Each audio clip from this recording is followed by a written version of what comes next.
Money, humanity's biggest illusion.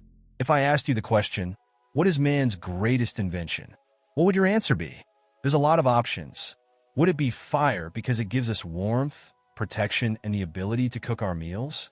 Or perhaps you would pick the wheel because it's the driving force behind the beginnings of trade, commerce, and travel. While both of these are excellent choices, most of the time when we think about the greatest inventions of mankind, we tend to forget one of the most important ones of all: money.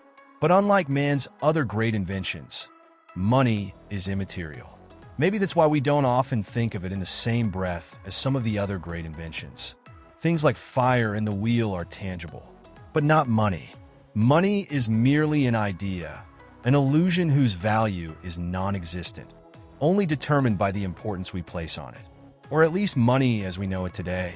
However, the fact that money is an illusion does not in any way undermine its importance. Before we created money, we were forced to trade goods and services directly in what we refer to as the barter system, people exchanging goods and services for other goods and services in return. Because there was no arbitrary value placed on these items, every single trade was determined by what each party was willing to give up for something they wanted. It was kind of like a game. If I wanted some of your vegetables for dinner, but I only reared cattle, I would have to give you one of my animals in exchange for a bag of vegetables. If I wanted shoes to wear, but I only made tents, I would have had to give you an entire tent in exchange for a pair of shoes. And immediately, you can already see one of the major problems with this system of trade. It's the asymmetry. And that wasn't all. You see, our money is not only a medium of exchange, it's also considered a store of value.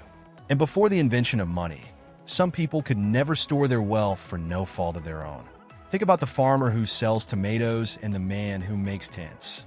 The man who makes tents can create an entire village of real estate and barter it out with anyone who needs a place to rest their head all year long.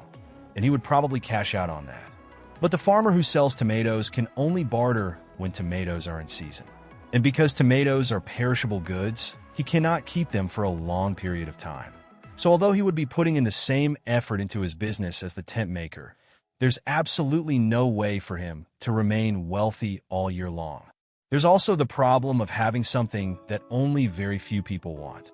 Nowadays, when starting a business, you're often told to find a niche, a small group of people who are very interested in what you have to offer.